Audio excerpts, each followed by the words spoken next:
Out of 100 couples 70 couples तो naturally वो बिल्कुल 100 रुपए की ट्रीटमेंट से ही प्रेग्नेंट हो जाते हैं। यूजुअली ये होता है कि फीमेल्स को ही majority of the time responsible माना जाता है कि शायद उन्हीं में प्रॉब्लम है कि जिसकी वजह से ये चीज है, तो ये मिथ को आप कैसे क्लियर करना चाहेंगे? तो हमेशा यही कहता है कि फीमेल में डिफेक्ट है, फीमेल को दबा के भी रखा जाता है। मतलब दैट्स वाई अगर आप गरीब लोग देखें तो इनके घर में कोई इतना क्वालिटी फूड नहीं है, but they are highly fertile. Everyone, मैं हूँ आरजे शैली आपके साथ, और आज आपसे बहुत ही इंपॉर्टेंट कॉन्वर्सेशन शेयर करने जा रही हूँ कि जहां पर आई हैव टू से कि आपकी क्लेरिफिकेशंस जो हैं वो बहुत ही और ज्यादा क्लियर होने वाले हैं। बहुत से ऐसे मिथ्स, बहुत से ऐसे कंफ्यूजन्स और बहुत से आपके ऐसे डर हैं जो दूर होने वाले हैं when it comes to pregnancy, when it comes to IVF treatment, when it comes to infertility. And we have Dr. Mahesh Chariwala with us from Embryon IVF Center, जो डायरेक्टर है Embryon IVF Center के। So first of all, very warm welcome to you, sir. Thank you very much and thank you in advance कि आप बहुत सारी information जो हमारी audience तक यहाँ पर पहुंचाने वाले हैं। So I will start this conversation with special research that sir has done. So sir, वो रिसर्च क्या है, उसके बारे में कुछ बताइए। रिसर्च ये है कि जब भी कपल मेरे पास आता है इनफर्टिलिटी ट्रीटमेंट के लिए तो वो बहुत ही कुछ बड़ा बड़ा ट्रीटमेंट सोच के आता है, लेकिन फिर मैंने ऑलमोस्ट 20 साल पहले सोचा कि इसको बहुत शॉर्टकट कर दिया जाए, और मैंने ऑलमोस्ट ऐसा समझ लो कि सिर्फ मल्टीविटामिन और लिटिल बिट हार्मोन्स ट्रीटमेंट से हमने प्रेगनेंसी लाना शुरू किया। आपको सरप्राइज लगेगा कि जब भी ये हम ट्रीटमेंट देते हैं ना, तो आउट ऑफ 100 कपल्स 70 कपल्स तो नेचुरली वो बिल्कुल 100 रुपए की ट्रीटमेंट से ही प्रेग्नेंट हो जाते हैं। तो जो आईवीएफ ट्रीटमेंट या इनफर्टिलिटी ट्रीटमेंट को बहुत बड़ा बना दिया गया है, तो वो रिसर्च से हम लोगों ने ये प्रूव कर दिया है कि इसकी बहुत ज्यादा जरूरत नहीं रहती है। बहुत ही कम ग्रुप ऑफ पेशेंट की, जो 30 या 35 लोग रह जाता है आउट ऑफ 100, इन लोगों को ही आगे का ट्रीटमेंट करने की जरूरत पड़ती है। और वही जो पर्टिकुलरली रिसर्च है वो अभी पब्लिश भी हो चुका है। So that is now authorized or authenticated. And that is what I was about to say कि यहाँ पर ही आपका बहुत बड़ा डर है जो सर की रिसर्च की वजह से काफी दूर हो चुका है, I guess, right? So sir, सबसे पहले मैं यही पूछना चाहूंगी कि इनफर्टिलिटी क्या है कि जिसकी एग्जैक्ट समझ लोगों को होनी चाहिए। क्या ये कोई डिजीज है जिससे लोग इतना डरते हैं? नहीं, ऐसा नहीं होता है। हमारे मेडिकल लैंग्वेज के हिसाब से अगर इनफर्टिलिटी को डिफाइन करते हैं ना, तो ऐसा माना जाता है कि भाई कोई भी एक कपल है और वो अभी according to law married couple होना चाहिए। तो वो जो मैरिड कपल है 1 साल तक अनप्रोटेक्टेड कोई भी कॉन्ट्रासेप्शन के बिना अगर साथ में रहते हैं, सेक्स एंजॉय करते हैं, तो 1 साल में कहीं ना कहीं उसको प्रेगनेंसी रहनी चाहिए। अगर ये प्रेगनेंसी नहीं रहती है तो उसको इनफर्टिलिटी की डेफिनेशन में डालते हैं कि लीगली अगर आप देखो तो 12 महीने में अगर प्रेगनेंसी नहीं रुकती है तो उसको उन लोगों को एक्चुअली इन्वेस्टिगेट करना पड़ता है कि कपल में दोनों में से किसमें डिफेक्ट है। हस्बैंड में डिफेक्ट है, वाइफ में डिफेक्ट है, या इनका जो कुछ भी नेचुरल सेक्सुअल लाइफ है उसमें डिफेक्ट है।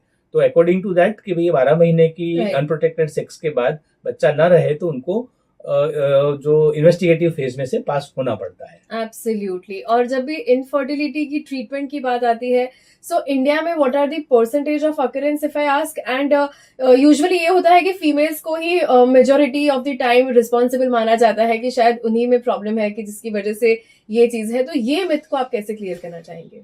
अकरेंस ऑफ इनफर्टिलिटी अगर माने ना, तो आपको बहुत ही सरप्राइज लगेगा कि मेरा ऑब्जर्वेशन लास्ट 30 साल का ये रहा है ना कि जो पुअर कम्युनिटी के लोग हैं या सोशियो इकोनॉमिकली पुअर लोग हैं, तो उनमें कभी भी इनफर्टिलिटी मैंने नहीं देखा है। उन लोगों को मेरी कोई जरूरत नहीं रहती है। जो कोई भी जरूरत रहती है वो इन्फ्लुएंशियल जो फैमिलीज है उन लोगों को इनफर्टिलिटी की ज्यादा प्रॉब्लम्स होती है। In that situation we can observe that कि भाई जो कोई भी एंजाइटी, टेंशन या कह सकते हैं कि the professional life that really create the infertility problems. और अकरेंस ऐसा ही है कि अगर 100 कपल्स आप गरीब लोगों के घर में देखोगे, गरीब लोग शादी करेंगे ना, तो 100 में से 98 लोग नेचुरली प्रेग्नेंट हो जाएंगे 1 साल में, और उनको ऐसी कैरियर की कि ऐसी कोई पड़ी नहीं होती है।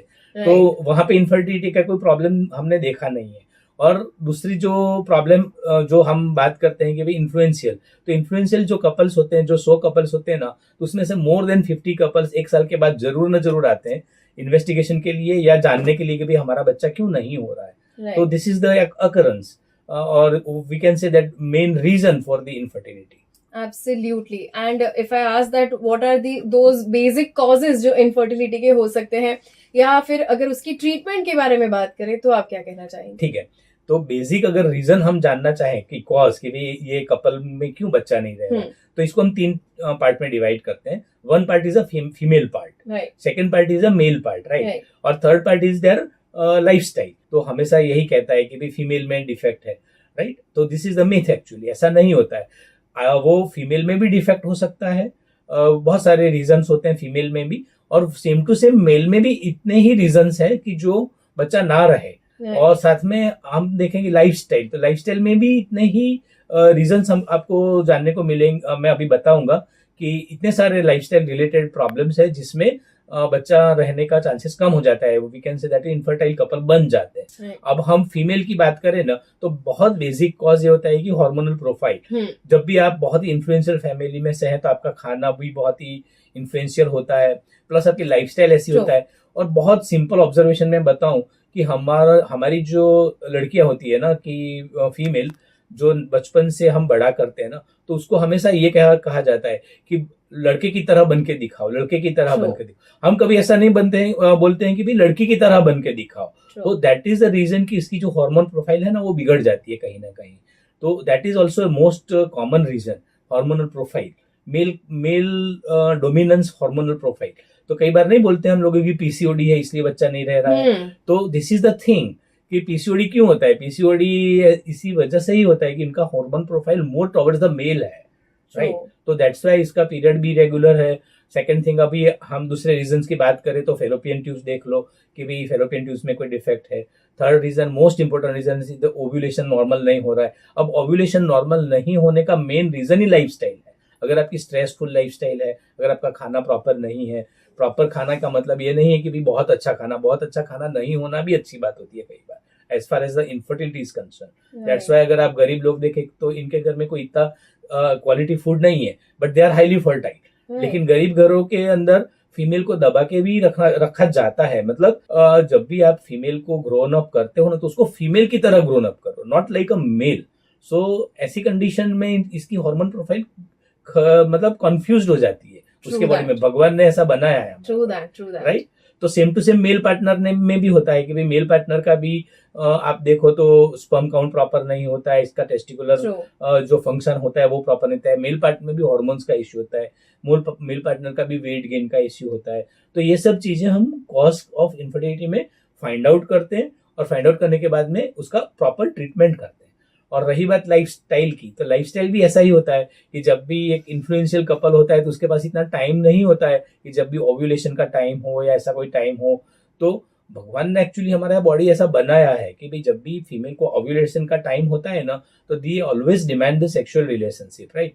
आप कोई भी देख लो, आप कोई भी एनिमल्स देखेंगे ना, कि आप डॉग्स देख लो या कैट्स देख लो या कोई भी पेट एनिमल्स हो आपके घर के आजू बाजू में, देखेंगे ना तो बोलते हैं कि हीट में है. हीट में का मीनिंग ये नहीं होता है, उसका ओव्यूलेशन का टाइम है. That's why it is craving for the sex.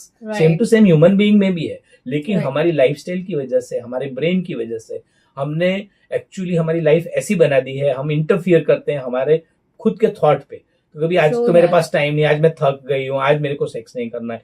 तो वो एक्चुअली जब भगवान आपको कोई इंडिकेट करता है कि भाई आप बच्चा पैदा करने के लिए रेडी हो, आप जाओ, अभी आप सेक्सुअल रिलेशन रखो, उस टाइम पे हम नहीं रखते हैं क्योंकि हमारी बिजी लाइफस्टाइल है. तो this is one of the reason कि भाई बच्चा नहीं रहता है. That is the infertile couple. Absolutely. So this conversation says it all. और मूविंग फर्दर, अगर इनफर्टिलिटी डिटेक्ट होती है तो इसका प्रिवेंशन मेजर्स क्या है, जिसके बारे में आप लोगों को क्या बताना चाहेंगे? कोई भी बीमारी होती है ना, तो हम हमेशा ये सोचते कि बीमारी नहीं होती तो क्या होता, राइट. तो नहीं होती तो क्या होता, दैट मीन्स प्रिवेंशन. अब प्रिवेंशन का मतलब ये होता है कि जब भी आप मैरिज करते हो तो आपकी मैरिज जो आइडियल एज है, जो भगवान ने अपना बॉडी बनाया है, तो भगवान ने ऐसा बॉडी बनाया है कि आपकी आइडियल मैरिज या आपका पहला बच्चा 20 से 25 साल की एज ग्रुप में आ जाना चाहिए, राइट. अगर आप 20 से 25 साल की एज ग्रुप में शादी करते हो और बच्चा पैदा करते हो, that gives excellent result. Means वो ऐसे 100 कपल्स लो तो ऑलमोस्ट मोर देन 90 कपल्स को कहीं ना कहीं प्रेगनेंसी रुकी जाती है. That means that is a preventive step. क्योंकि आपका जो मैरिज एज है वो 20 to 25 ईयर्स आइडियली होना चाहिए. अगर वो मैरिज एज आप चूक जाते हो तो 25 to 30 एज में तो 100% आपको मैरिज कर ही लेनी चाहिए, पर्टिकुलरली अभी फीमेल के लिए. अब जब मैं आईवीएफ स्पेशलिस्ट हूँ, तो आईवीएफ स्पेशलिस्ट के लिए एक चैलेंजिंग टास्क था कि किसी भी अभी ग्रोइंग अप वर्ल्ड में या डेवलप्ड वर्ल्ड में जो प्रॉब्लम्स आ रही है कि भाई फीमेल्स अपनी कैरियर बना रही है, जब कैरियर बना रही है तो उसकी एज 30+ होगी तभी शादी होने वाली है, तो उसका सॉल्यूशन क्या? तो हमने उसका सॉल्यूशन ये निकाला कि जब भी कोई ऐसी फीमेल है जो कोई कैरियर ओरिएंटेड है और Right. उसकी मैरिज डिले होने वाली है, इन दैट सिचुएशन हम लोग उसके जो ओवा होते हैं ना उसको फ्रीज कर देते हैं, राइट राइट? तो उसकी जो बायोलॉजिकल एज है वो वहां पे रुक जाती है।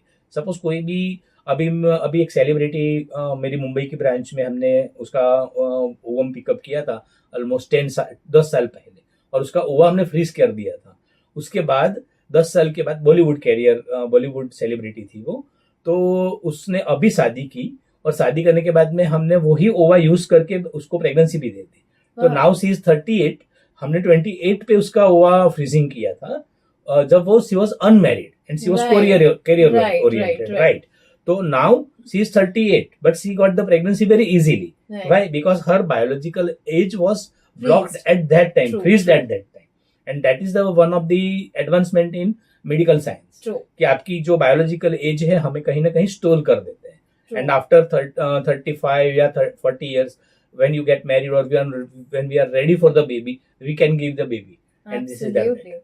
सो मेडिकल साइंस यहाँ पर कहाँ है, और अगर आप करियर ओरिएंटेड हैं तो भी आप क्या कर सकते हैं, ये सारी चीजों की इंफॉर्मेशन भी आपके साथ है. So now moving forward the term called IVF, right? So IVF क्या है, उसकी एक बेसिक समझ अगर लोगों को समझानी हो तो वो क्या हो सकती है? बहुत इजी है. देखो, इन विट्रो फर्टिलाइजेशन इसका फुल फॉर्म होता है. इन विट्रो का मीनिंग होता है कि लेबोरेटरी में बेबी को ग्रोन करना. अभी Sure. मैंने आपको जैसे बताया कि भाई हमने ओवा फ्रीज कर दिया था, राइट इस तरह से हम एम्ब्रियो जो बनाते हैं ना, Right. वो भी एक लेबोरेटरी में बनता है. That is called in vitro fertilization. जब भी मतलब कोई इनफर्टाइल कपल आता है और जो टेस्ट ट्यूब बेबी के लिए रेडी होता है, तो that is called artificial reproductive technologies का हम यूज कर रहे हैं कहीं ना True. कहीं. तो उसमें हम क्या करते हैं कि जो फीमेल होती है उसका ओवा हम कलेक्ट करते हैं by surgery. It's a very minor surgery. और हस्बैंड का स्पर्म लेते हैं, और वो उसको फर्टिलाइजेशन का जो पूरा प्रोसेस है ना, वो हम लेबोरेटरी में करते हैं. और लेबोरेटरी में पूरा बेबी हम बनाते हैं, और बेबी बनाने के बाद में वो परफेक्ट बेबी हो तो उसको हम इम्प्लांट करते हैं अगेन वो फीमेल की बॉडी में. Right so that is called in vitro fertilization, right? Right तो what does it mean? in vivo fertilization, that is also IVF. In vivo means in body. What is a natural?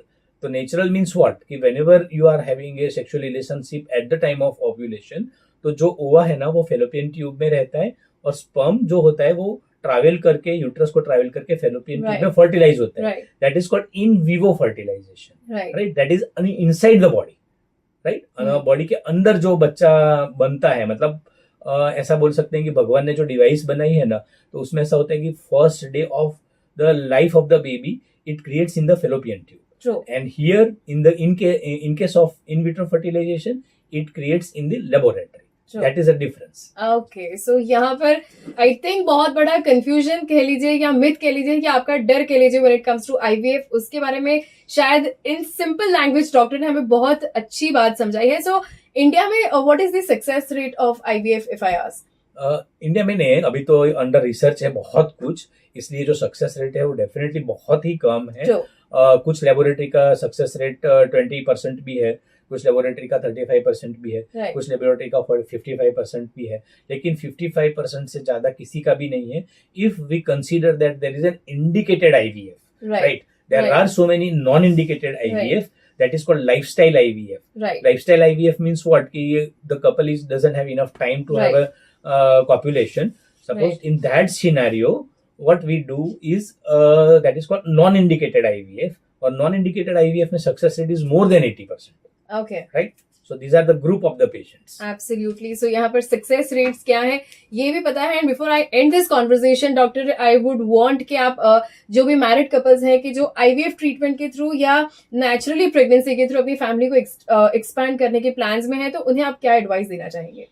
सबसे पहला advice तो मैं अभी यही दे दूंगा कि IVF जो बहुत बड़ा टर्मिनोलॉजी भी बना दिया गया है ना, एक्चुअली स्पीकिंग आईवीएफ ट्रीटमेंट जो पूरा 1 महीने का होता है ना, वो बिल्कुल लाइफ थ्रेटनिंग नहीं है. इसलिए आप आराम से कंफर्टेबल वे से इसको कराइए, कहीं पे भी आपकी जान को खतरा नहीं होने वाला है.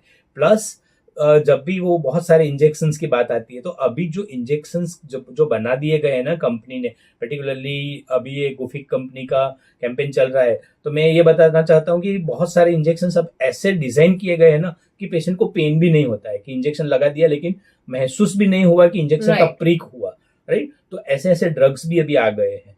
तो आईवीएफ का पूरा जो 1 महीने का जो ट्रीटमेंट होता है ना, उसमें ऐसा मिथ है कि बहुत सारे इंजेक्शन लगते हैं, बहुत ज्यादा पेन होता है, तो ऐसा कुछ भी नहीं है। बहुत सारे इंजेक्शन, इतने सारे इंजेक्शन नहीं लगते, पर पहले ऑलमोस्ट 10-15 दिन इंजेक्शन लगते हैं, वो भी इसका क्वालिटी इतना अच्छा बना दिया गया है कि वो पर्टिकुलरली इंजेक्शन से आपको कोई ज्यादा खतरा भी नहीं और ज्यादा डिस्कम्फर्ट भी महसूस नहीं होने वाला है, राइट। तो पूरा अगर आप आईवीएफ का ट्रीटमेंट देखोगे ना, तो आपकी लाइफ को कहीं पे भी खतरा नहीं है, आपको कहीं पे भी कोई चोट भी या कहीं पे भी दर्द भी नहीं होने वाला है। The thing is that even after pregnancy, बहुत सारे लोगों को एक मिथ है कि भाई आईवीएफ प्रेगनेंसी है, बहुत कुछ संभलना पड़ेगा, आराम करना पड़ेगा। ऐसा भी कुछ नहीं है। जब भी एक लेडी प्रेग्नेंट हो जाती है ना, तो वो आईवीएफ से प्रेग्नेंट हो या फिर simple Natural natural pregnancy. Pregnancy हो, वो प्रेगनेंसी ही रहती है। Right. वो जो बच्चा पैदा होता है, वो नेचुरल जो बच्चा होता है वही पैदा होता है। आईवीएफ का बच्चा जो पैदा होता है, कोई एक्स्ट्राऑर्डिनरी बच्चा पैदा होता है, ऐसी बात नहीं है। Right. इसलिए ज्यादा केयर भी करने की जरूरत नहीं है। So that my simple message is कि आईवीएफ को जो ट्रीटमेंट है उसको आप बहुत बड़ा मत बनाइए। डेफिनेटली कॉस्टली है, क्योंकि अंडर इन्वेस्टिगेशन है, अंडर रिसर्च है। बहुत सारे जो उसके इंजेक्शन से कॉस्टली होते हैं, बहुत सारे Right. कल्चर मीडिया कॉस्टली होते हैं, लैब प्रोसीजर कॉस्टली होती है। तो कॉस्ट की वजह से ऐसा नहीं माना जाता है कि वो बहुत बड़ा ट्रीटमेंट है। कॉस्ट ज्यादा है लेकिन ट्रीटमेंट छोटा है। राइट। सो यहाँ पर सारे कंफ्यूजन, सारे डर, सारे मिथ्स हम क्लियर कर चुके हैं, and all thanks to doctor Mahesh Jariwala. So thank you so much doctor for sharing all this information with our audience. Thank you very much, Gufik. Thank you very much, My FM. And thank you, Saili. You are excellent person to host this issue. Thank you so much. Thank you.